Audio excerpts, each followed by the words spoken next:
Las Vegas Raiders versus the Kansas City Chiefs. Intriguing matchup just because I want to see what the Raiders do. I've felt all season that the Raiders are the second best team in this division. But I don't think that they're ready yet to compete with the big boys. I was looking forward to that Buffalo Las Vegas game to see how they tested each other. And frankly, that game was going about as I was expecting it to. Vegas had 2 turnovers. They needed a clean stat sheet to cover that spread. They ended up having the turnover and then the big throw downfield to Diggs. That basically was the game right there, and the spread, by the way. But let me hit you with some lines here. I do think Derek Carr could be a nice daily fantasy start this week. I probably wouldn't put him in my roster unless it's a super flex. He's a super flex start for me. Jacobs, I start. I don't trust any pass catcher. Of course, Darren Waller I trust, but I don't trust any pass catcher there. We'll see if Ruggs plays. But Hunter Renfrow is basically the one keeping this going. I think Vegas, even when Ruggs and all their guys come back, Edwards, whoever, I think they need to keep throwing the ball to Renfrow. He's not the most physically impressive guy, but he's just a football player, man. He makes stuff happen. So for the Raiders, I need them to throw the ball more to Renfrow. He's just a guy that makes stuff happen on the field. He's a football player, everybody. Kansas City, you start Mahomes, you start Edwards-Helaire, who I love this week. He might be my number 1 overall running back projection. Tariq Hill, I don't have a great projection on, but I do have a startable projection. Kansas City, for me, whether it's Watkins, Robinson, Hardman, or whoever, you just really flip your coin with those guys. You always get a secondary wide receiver that produces. Watkins is getting a pretty decent target amount, so I guess he's my favorite. Keep in mind, we record these on Monday mornings, so we don't know what happened with Kansas City, New England yet, because it hasn't happened yet. And then Kelsey, although I don't have a great start grade on him, I actually think this is a game that he feasts. I think the Raiders are going to have trouble over the middle against this Kansas City team. I know they've done well so far, but Kansas City is a whole different animal. Going to be intriguing. I like Vegas over the top. I like their secondary, which means I think it's Edwards-Helaire and Kelsey over the middle. Lots of receptions and touchdowns for them to go around. Take it away, David. Yeah, I think when you talk about the Chiefs, really, the only thing to talk about is daily fantasy. Right. Because you're starting them everywhere in season long. I mean, this offense is so good. You just start them no matter what. You start them even against Baltimore, even in their worst matchups. You just start your Chiefs. What it comes down to is DFS, and the guy I'm kind of keeping an eye on is Mecole Hardman. Yeah. The problem is he's just still losing snaps to Demarcus Robinson. Drives you nuts, doesn't it? How can it not drive you nuts? Like, he'll rip off a long, what do you have, like a 50-yard touchdown? And then the next drive, Demarcus Robinson's out there for 3 wide receiver sets. So The thing with Hardman, I like him a lot more in DFS just because it only takes one play for this guy to make a difference. If he can just start eating into Demarcus Robinson snaps, his value is going to go through the roof. And I was off Mecole Hardman this year for that reason, because he was losing snaps to Demarcus Robinson.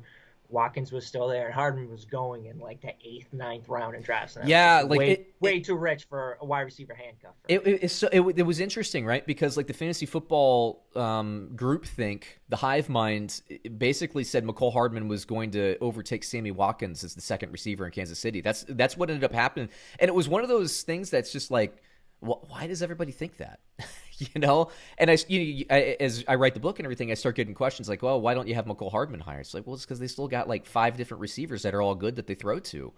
Tariq Hill is the only one that you can count on. And Tariq Hill is a guy that defenses are basically double, triple covering, and he's still getting in the end zone once a week. It's just, Kansas City, man, they're so damn good. They're so good. The thing with Hardman now though, I was off him. I wasn't drafting him at that price, but now it's like people started to come around to that fact that, okay, he's just a kind of a handcuff, and he's been dropped in a few leagues. Yeah, right. So I think if you can go pick up Mecole Hardman before tonight's game, if you got an extra bench spot, he's still floating around out there. He probably only in deeper leagues. He's probably been picked up in most leagues.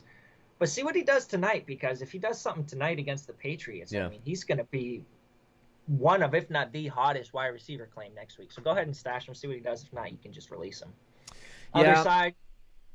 Oh, so, God, you got something to say? No, I was going to move it to the line, but if you got something else, go for it. I was just going to say Raiders. I mean, I think everybody's going to be looking for that Renfrow game. He's going to be a hot DFS target in a projected game script losing against the Chiefs. We'll see about Josh Jacobs. I think some people might be off him, but I think this is going to be one of those games where they really probably try and control the ball, keep it out of Kansas City's hands. Josh Jacobs could be in for like a monster workload this next week. Yeah, he could have the classic 30 carries for 100 yards and 2 touchdowns game. Where his yards per carry sucks because Kansas City keeps 8 in the box the whole game, but they just try to chew clock. Right, I really clock, do. yeah. I love watching Vegas play football because it's just I just like the tough, and they're really coached well. I love the scheme. The problem is, Raiders fans know this, man. Their injuries are just crazy for the second year in a row. And what's going to happen, in my opinion, and I did a reaction video to this Vegas-Buffalo game last night. What's going to happen, in my opinion, is Kansas City's going to win this game. The Raiders are going to drop to 2-3, and everybody's going to write the Raiders off this season. They're a good team. They're a good team. They're a well-coached team. I still think they're a playoff team, and I don't care what happens. And I don't care if they lose 50-6. I don't care. Like the Raiders, look, it's Kansas City's Kansas City. The Raiders are banged up. I just don't think they have the assets to keep this game close. Speaking of, let me hit you with the line on this. The Vegas Raiders plus 6.5 versus the Kansas City Chiefs. What do you got? I'm going to take Chiefs. I think 6.5 is just not quite enough. If it was 8.5, I'd probably take the Raiders. But 6.5, I think the Chiefs can win this game by a touchdown. Look, yeah, I think this line should be 9.5. Personally, the Raiders are just too banged up, dude. They're missing their top 2 offensive linemen. They're missing their top 3 receivers at this point. Josh Jacobs, he's always a little banged up, but he'll play, he'll tough it out. Look, I like the Raiders. Like, I'm not hating on the Raiders. I like them quite a bit. Like I said, I think they're a playoff team, but they're a banged up team playing at this point. Again, we haven't seen Monday Night Football because it hasn't been played yet. The best offense of our generation at this point, or of this generation anyway. Look, Vegas right now can't compete with Kansas City. Maybe later in the year when they're healthy they can. 6.5. I take Kansas City. It's one of my favorite picks of the week, really.